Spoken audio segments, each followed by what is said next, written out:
cientistas brasileiros provam que a Terra não é redonda. Depois de 7 anos de muito trabalho, pesquisas, viagens para diversos países, e gastos com equipamentos sofisticados, pesquisadores de Dáquila Pesquisas e CTZ, Centro Tecnológico Zigurates, apoiados também por engenheiros do INCRA, Instituto Nacional de Colonização e Reforma Agrária, utilizando equipamentos de última geração, conseguiram provar algo que até então estava sendo relegado à banalidade de uma teoria sem base científica ou como uma teoria da conspiração. Há tempos que um grupo de pessoas inconformadas com a falta de evidências vem tentando comprovar uma determinada teoria aceita há mais de 2000 anos. Não se deram por vencidos, e por muito tempo foram taxados como teóricos da conspiração. Eles intermitentemente estão relembrando aos internautas que as pesquisas e busca por evidências não pararam, apenas se deu uma pausa para colher mais dados. As buscas são levadas a sério e surgem questionamentos sobre muitas das informações que são, por algum motivo, subtraídas, omitidas ou provavelmente impostas sua não divulgação, como no caso de funcionários de grandes empresas da área de tecnologia, aeroespacial, aeronáutica, forças armadas, etc. Na maioria das vezes também são usadas a contra-informação. Dáquila Pesquisas, fundado em 1997, em Corguinho, Mato Grosso do Sul, reúne pesquisadores e cientistas de diversas áreas de conhecimento, principalmente nos campos das ciências exatas e naturais. CTZ, Centro Tecnológico Zigurates, é um centro de pesquisas e tecnologias localizado na cidade de Zigurates, no Mato Grosso do Sul, vinculado ao projeto Portal. Também estão engajados no estudo da teoria da Terra convexa. Para isso conta com o apoio de cientistas e equipes de pesquisa no Brasil e em algumas partes do mundo. Um grupo composto de pesquisadores do Zigurates e do Dáquila Pesquisas afirmam que a Terra não é o que nos passaram há tantas centenas de anos. Eu afirmo que a grande massa da população ainda vive em uma miragem imposta em pleno século XXI, sendo que temos acesso a tantas informações e a tecnologia a nosso inteiro favor. E mesmo assim, ainda nos subjugamos aos caprichos de uma mentira coletiva e ignoramos nossa liberdade de pesquisar, e de provar o contrário caso isso seja necessário. Os terraplanistas têm informado de forma bem clara a verdadeira forma da Terra, sendo plana em seu interior e possuindo uma borda colossal de gelo em toda sua extremidade. O termo Terra plana foi muito batido pelo público fiel da Terra Globo, sendo eles conscientes ou não da realidade dessa teoria com fatos científicos até então não comprovados. Hoje podemos afirmar com validade científica essa realidade, algo que nos relegou, em alguns casos, a um comportamento ignorado por muitos que seguiam a ideia de uma Terra esférica, ou se deixavam levar pela maioria. Com as críticas acirradas, o título de insano, os xingamentos, entre muitas outras bondosas características atribuídas aos terraplanistas. Isso levou alguns dos defensores da Terra plana a esmorecerem, pois não tinham as devidas condições para provar isso cientificamente. Imagino que por esse motivo, os profissionais que participaram da pesquisa não usaram o mesmo termo Terra plana, já utilizada pelos terraplanistas, tendo em vista essa palavra estar muito sacramentada pelos críticos da teoria. A teoria da Terra plana é uma ideia que foi ao longo dos tempos se esvaindo e caindo em descrédito por não haver apoio ou provas científicas. Provavelmente por esse motivo, os pesquisadores usaram outro termo desviando então a atenção do público para uma outra forma de falar a mesma coisa. Muitos dos que atestam a teoria da Terra Globo e questionam a Terra plana, sabem muito bem que a teoria de Terra Globo é improvável. Nunca foi apresentado à população de forma técnica, científica e convincente. A necessidade de se provar cientificamente que a Terra não tem a forma esférica, foi exatamente o que faltava para acabar com as dúvidas e desestruturar aqueles que tentam induzir a grande massa a uma ideia de contra-informação. Muitos profissionais sabem disso e omitem para não ter alguma inconsistência política ou social em seu trabalho, ou em sua vida social. Alguns que podemos relatar são os cientistas que participaram de programas aeroespacial, aéreo, NASA, a maioria dos pilotos de aeronaves comerciais e militares, alguns líderes políticos, e mais alguns que você mesmo pode lembrar. Muito tem se questionado a respeito da real forma da Terra. Há uma série de eventos e fenômenos naturais que, quando percebidos de forma técnica, podem contradizer tudo o que aprendemos nas escolas quando crianças. Os cientistas brasileiros do Dáquila Pesquisas e CTZ em uma pesquisa independente, resolve investigar a fundo determinados fatores para provar a curvatura ou planicidade da Terra. Durante 7 anos de exaustivos estudos, foram realizados pesquisas e experimentos científicos em pontos distintos em diversos países. Os pesquisadores tiveram apoio e acompanhamento de instituições governamentais e profissionais de vários segmentos. A teoria de Terra redonda, como aprendemos nas escolas e defendida por tantos anos, foi derrubada por apenas alguns experimentos simples.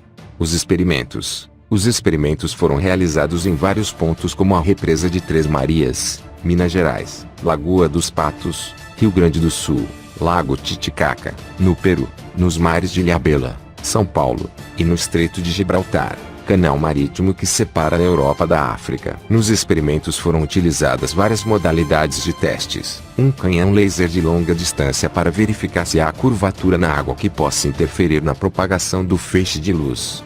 Telescópio de nível óptico newtoniano que aumenta milhares de vezes a capacidade de visualização do olho humano, para verificar se ocorre o desaparecimento da imagem abaixo da linha do horizonte.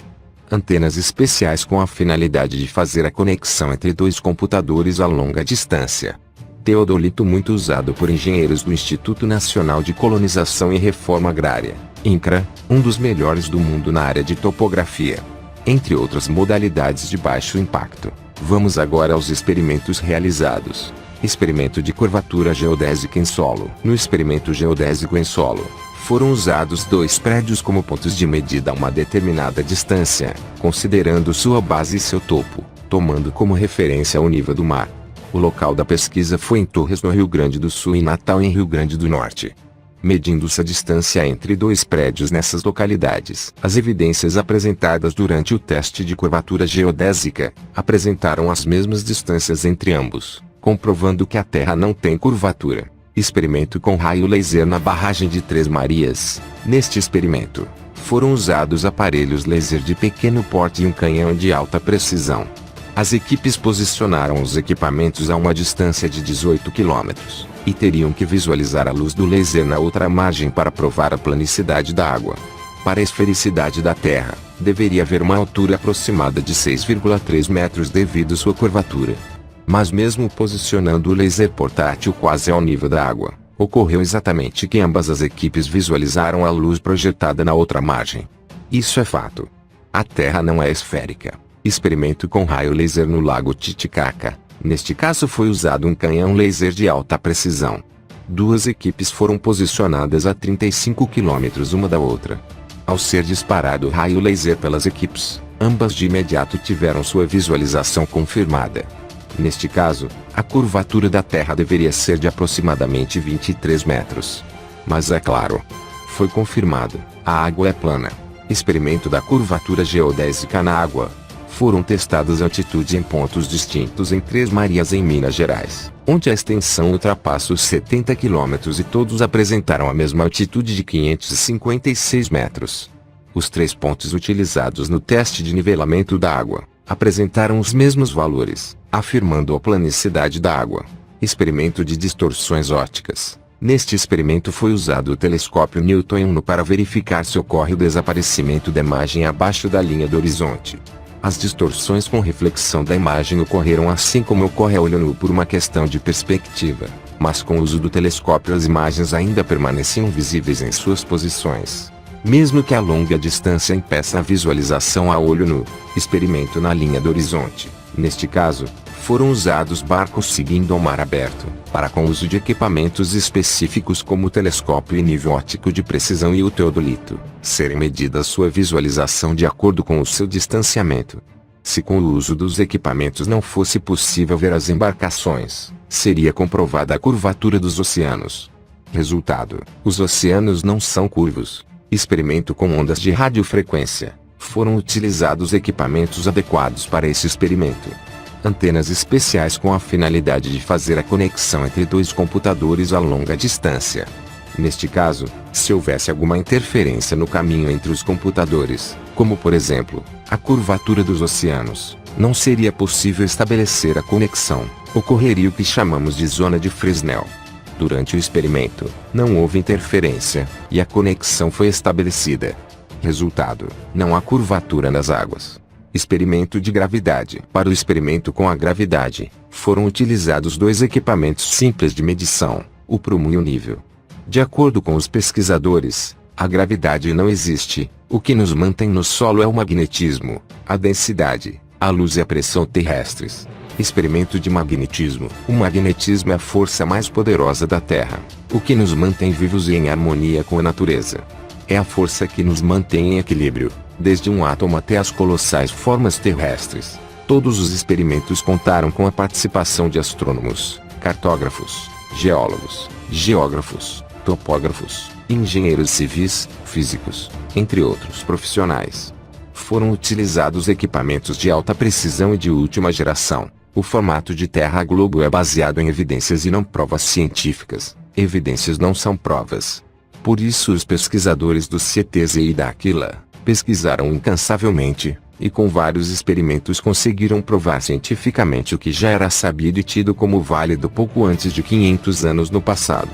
Essa teoria de Terra Globo, sem algum fundamento científico, nos foram imposta desde nossa infância. As próprias agências espaciais afirmam que as imagens da Terra Globo obtidas a partir de satélites são na verdade geradas em programas de processamento de dados. As imagens da Terra apresentadas pelas agências não são fotos obtidas diretamente do espaço com auxílio de satélites como nos foi passado durante tanto tempo. Essas imagens são processadas digitalmente, não são reais. A comparação na trajetória do Sol e das estrelas em diferentes pontos apresentam uma certa discrepância em relação ao mapa mundi atual. Complementando, seria impossível as constelações, por exemplo, a constelação do Cruzeiro do Sul, serem vistas todas as noites em estações do ano distintas. Não importa a posição do Sol em relação à Terra, ou da Terra em relação ao Sol. Seja verão, inverno, periélio ou não, a Lua e as constelações estarão sempre no mesmo lugar e sempre possível de serem vistas da Terra. Isso é fato. Faça você mesmo um teste. No verão com céu limpo, estrelado, tente visualizar a constelação do Cruzeiro do Sul. Faça o mesmo no inverno também com o céu limpo e estrelado, procure a constelação do Cruzeiro do Sul. Se você ver, algo pode estar errado. Ou estaria certo. Seria impossível um observador estando na Terra ver os planetas Vênus e Mercúrio durante a noite, já que esses astros estão em órbitas internas em relação à Terra, ou seja, mais próximos do Sol. Considerando também que a face escura da Terra, à noite, estará voltada para fora, em sentido inverso dos referidos planetas. Mesmo que o observador se posicione nos últimos momentos dos prenúncios da noite, ao final da tarde para o anoitecer, este não poderia ver Vênus nem Mercúrio, pois, em suas órbitas eles estariam com a face escura voltada para o observador. Outra situação que poderia ser questionada pelos cientistas, seriam as camadas atmosféricas da Terra. Tudo indica que não seriam bem assim como a ciência nos apresenta. Vamos aguardar, pois, os profissionais envolvidos nessa pesquisa, em breve irão abordar assuntos sobre a descoberta de um novo continente separado por um paredão de gelo, o que chamamos de Antártida. Novos conhecimentos também serão demonstrados em relação ao Sol, a Lua, e constelações. Para você entender melhor sobre esse assunto, veja os vídeos que postei anteriormente. O link estará na descrição deste vídeo.